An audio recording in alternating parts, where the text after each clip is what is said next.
अस्सलाम वालेकुम स्टूडेंट्स, हमारी उम्मीद है आप सब खैरियत से होंगे। अब हम हिस्सा नज़म स्टार्ट करते हैं। और हिस्सा नज़म में हमारी जो सेकंड नज़म है नात। ठीक है, नात की लिखी है अमीर मनाई ने। पेज नंबर आप 111 ओपन करें तो यहाँ पे हमारी नात नज़म स्टार्ट हो रही है। लेकिन इससे पहले हम अमीर मनाई के बारे में पढ़ेंगे, उनके हालात ज़िंदगी के बारे में हम पढ़ लेते हैं। तो आप पेज नंबर 110 आप ओपन करें। ठीक है, यहाँ पे आज की डेट और डे मेंशन करें। अमीर मनाई 1828 में इनकी पैदाइश और 1900 में इनकी वफ़ात का साल। ठीक है, मुंशी अमीर मनाई नसीरुद्दीन हैदर शाह ओत के अहद में लखनऊ में पैदा हुए। आपके वालिद का नाम मौलवी करम मोहम्मद था।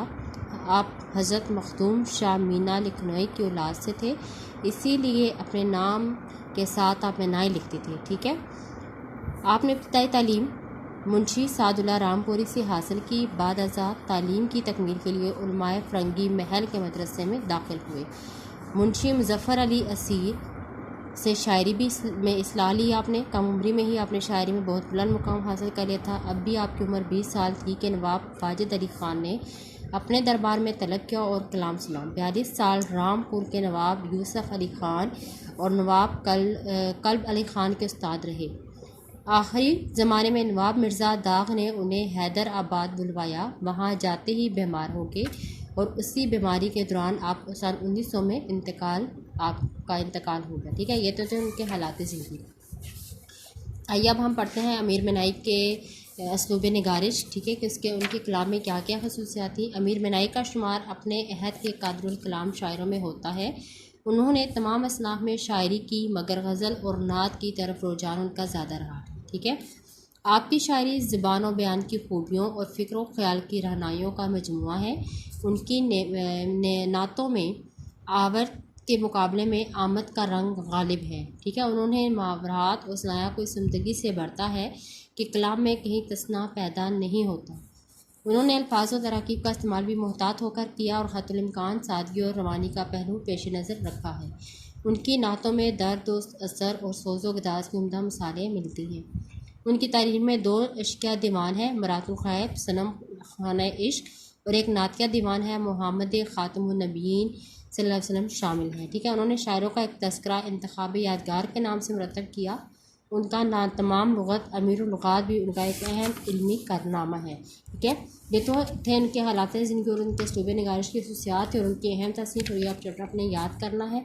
इसमें जो भी शॉर्ट क्वेश्चन आंसर या MCQs हैं उनकी पेपर में आते हैं और वो आपने लाजमी तैयार करना है। ठीक है, तो आइए हम नज़म की रीडिंग स्टार्ट करते हैं।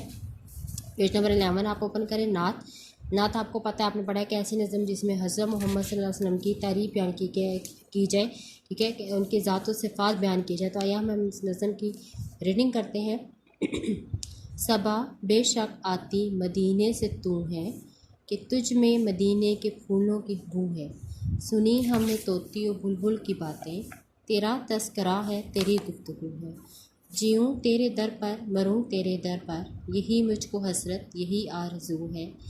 जमे जिस तरफ आँख जलवा है उसका, जो यकसू हो दिल तो वही 400 है। तेरी राह में हाक हो जाऊँ मरकर, यही मेरी हुर्मत यही आबरू है। यहाँ है ज़हूर और वहाँ नूर तेरा, मकाम में भी तू ला मकाम में भी तू है।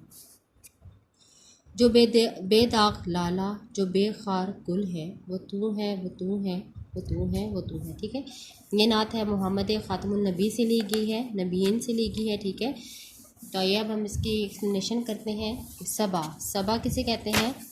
सुबह की ठंडी हवा। ठीक है, बेशक के बगैर किसी शक व शोबे के मदीने से तू आती मदीने से तू है। ठीक है, कि तुझ में मदीने के फूलों की बू है। अब इस शेर में शायर क्या कह रहा है कि बेशक सुबह की हवा जो है वो मदीने से आती है, क्योंकि इसमें मदीने की फूलों की खुशबू बसी है। ठीक है, नज़म का मतलब में कि मतलब जो है नज़म का पहला शेर कहा जाता है, जिसमें हम काफ़ी और हम रतीब दोनों मौजूद होते हैं। तो इस नज़म क्या कह रहा है कि बाद नसीम से अमीर मनाई जो है वो सुबह की ठंडी हवा से मुखातिब होकर कहते हैं कि ए सुबह की ठंडी हवा, तू बेशक मदीने से आती है और खुशबू में रची बसी हुई है, क्योंकि तेरा गुज़र उन पाक गलियों से हुआ है जहाँ मेरे प्यारे सरकार हज़रत मोहम्मद सल्लल्लाहु अलैहि वसल्लम का क़याम है। इसी वजह से वहाँ पर मौजूद हर चीज़ की अदा भी बहुत निराली है। तू भी वहाँ के फूलों से खुशबू चुरा कर लाई है, इसलिए तुझ में इतनी ताजगी और ठंडक पाई जाती है। शायर शेर में दर हकीकत सुबह की ठंडी हवा की किस्मत पर नाज करते हुए कहता है कि उसकी खुशकिस्मती की तारीफ़ बयान करते हुए कहता है कि नबी करीम सल्लल्लाहु अलैहि वसल्लम की सना बयान करता है। ठीक है, अब इस शेर में एक शेर ऐड करूँगी कि फैली है आफाक में भीनी भीनी खुशबू, फैली है आफाक में भीनी भीनी खुशबू, उनका गुम्बत खिजरा चूम के आए खुशबू। नेक्स्ट आप शेर देखें, सुनी हमने तोती और बुलबुल की बातें। तोती और बुलबुल ये परिंदों के नाम है। तेरा तस्करा है, तस्करा कहते हैं ज़िक्र को, तेरी गुफ्तगू है, गुफ्तगू कहते हैं बातचीत को। ठीक है, तो इसमें देखें, इसमें शायर क्या कह रहे हैं कि हमने बुलबुल और तोती की बातें सुनी हैं, कि क्या बातें सुनी है कि उसमें भी वो भी हज़रत मोहम्मद सल्लल्लाहु अलैहि वसल्लम की तारीफ़ बयान कर रही है। ठीक है, अभी शेर में शायर क्या कह रहा है कि शायर कहता है कि यहाँ पे जो दो खुश आवाज़ परिंदों का जिक्र करता है कि दो खुश आवाज़ कौन से परिंदे हैं, तोती और बुलबुल। ठीक है, वो इन दोनों दो खुशगुलू जो परिंदों का जिक्र करते हुए कहते हैं कि तोती और बुलबुल जिनकी आवाज़ें जो है बहुत ही दिलकश और सुरीली हैं, वो भी हज़रत मोहम्मद सल्लल्लाहु अलैहि वसल्लम की बातें करते हैं। वैसे तो हर ज़ीरू की ज़बान पर हज़रत मोहम्मद सल्लल्लाहु अलैहि वसल्लम का नाम जारी है, क्योंकि अल्लाह ताला ने हज़रत मोहम्मद सल्लल्लाहु अलैहि वसल्लम के लिए तमाम कायनात को बनाया और फिर उसको खुशनुमा बनाने के लिए मज़ीद खूबसूरत चीज़ों से का इजाफ़ा कर दिया इस कायनात में। ठीक है, और जहाँ इस कायनात में अल्लाह ताला का नाम बुलंद है, उसी तरह हज़रत मोहम्मद सल्लल्लाहु अलैहि वसल्लम का भी जिक्र जारी और सारी है।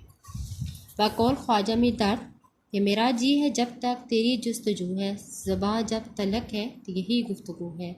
शायर कहते हैं कि कायनात की तमाम मखलूक़ात नबी करीम सल्लल्लाहु अलैहि वसल्लम से मोहब्बत रखती है और इनका जिक्र करती है। ठीक है, मोहम्मद मोहम्मद हो होंठों पे मेरे, मोहम्मद मोहम्मद हो होंठों पे मेरे, मैं ई माँ की गुलकारियाँ लेके जाऊँ।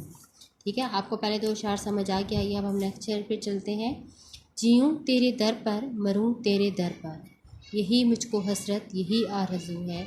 जीऊँ ज़िंदा रहूँ दर चौखट, मरूँ भी तेरे दर पर। ठीक है, यही मुझको हसरत कि यही मेरी तमन्ना और यही मेरी आरज़ू है कि मेरी ख्वाहिश है।